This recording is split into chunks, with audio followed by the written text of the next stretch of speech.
नमस्ते विद्यार्थी मित्रों, कक्षा 7 इकाई है 4 कथनी और करनी। इस निबंध से हमें ये सीखने को मिलेगा कि मानव जीवन प्रभु की अनमोल देन है। मनुष्य जीवन क्या है? हमारी अनमोल देन है। हमें भगवान ने कितना अच्छा मनुष्य बनाया है। सभी प्राणियों में मनुष्य को प्रभु ने विशिष्ट शक्तियाँ प्रदान की है। सभी मनुष्य में अलग अलग शक्तियाँ प्रदान की है। किसी में अच्छाई का बहुत ज्ञान होता है, किसी को अलग अलग रमत में, किसी को पढ़ाई में, किसी को खेलना अच्छा लगता है। सब में अलग अलग शक्तियाँ प्रदान की है। इसीलिए वह संसार में बहुत ही अच्छे ढंग से जीवन यापन करता है। सभी मनुष्य को अलग अलग संसार में बहुत अच्छे ढंग से जीने का हक है। वो अपने आप जी सकता है, जैसे करना है, लेकिन वो कर सकता है अपनी बुद्धि का उपयोग करके। मगर सभी लोग हर समय सही काम नहीं करते हैं। कई बार मनुष्य कहता कुछ और है और करता कुछ और है।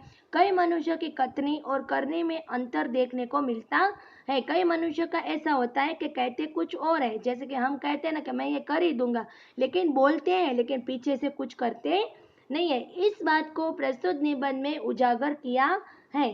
तो आइए इस पाठ का हम अभ्यास करें, यानी आपको समझ में आए। पेंसिल का इस्तेमाल करना है। तो हम देखें, ईश्वर ने मनुष्य को अन्य प्राणियों से श्रेष्ठ बनाया है।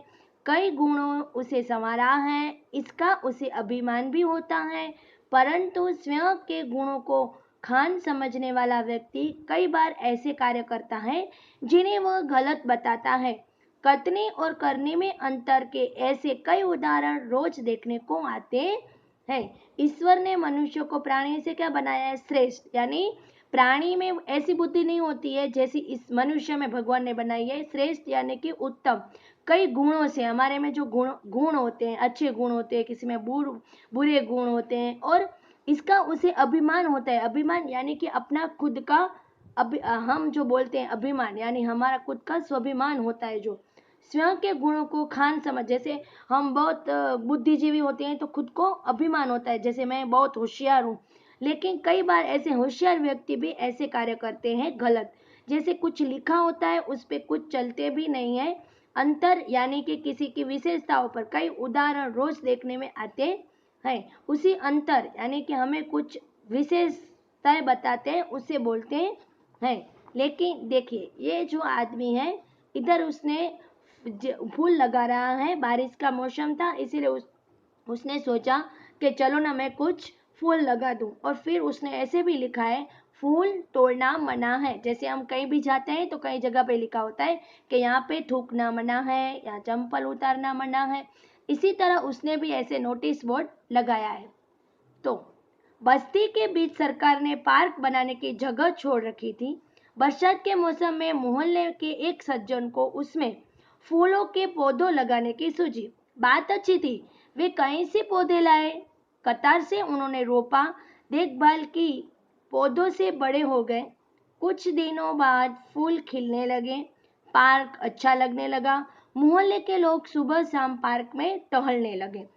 बस्ती के बीच, यानी कि बस्ती यानी कि गांव के अंदर जो बस्ती होती है, यानी कि झोपड़पट्टी का विस्तार होता है, उसी बीच सरकार ने जो बगीचा बनाया है, पार्क यानी बगीचा बनाया है, वहां पे एक जगह छोड़ी थी।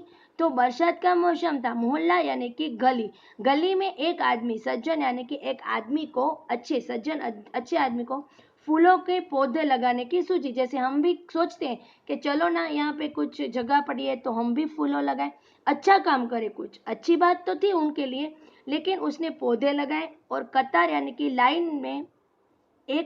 कतार यानी लाइन में, उन्होंने एक ही लाइन में चलती है वो, उन्हें रोपा, देखभाल की, पौधे को पानी देता था रोज, और फूल खिलने लगे। पार्क यानी बगीचे में बहुत अच्छा लगा बगीचा। फूलों से तो बगीचा सारा अच्छा ही लगता है ना।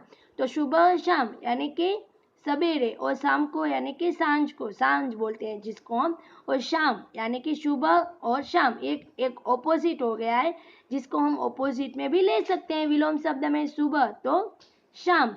पार्क यानी कि बगीचा, टहलने लगे यानी कि वहां चलने लगे, सारे आते जाते रहते थे सब सुबह शाम बगीचे में।